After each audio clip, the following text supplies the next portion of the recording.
Sir, एक महत्त्वाचं एक विधेयक आलेलं पाहायला मिळतंय. पंचायत समिती आणि जिल्हा परिषदेतील नगरसेवकांची संख्या वाढणार आहे. काय नेमकं आहे, कशा पद्धतीने संख्या वाढणार आहे?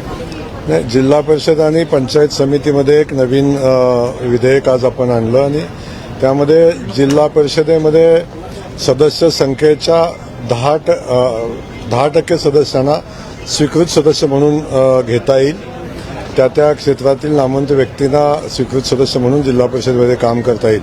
त्याच अनुषंगानं पंचायत समितीमध्ये सदस्य संख्येच्या 20% सदस्य हे स्वीकृत सदस्य म्हणून पंचायत समितीमध्ये घेता येतील आणि तेही जे स्थानिक स्वराज्य संस्था बळकट करण्याचं काम करण्यासंदर्भात हे बिल सभागृहामध्ये आणलं आणि त्यातून जिल्हा परिषद आणि पंचायत समितीमध्ये स्वीकृत सदस्य घेता येतील.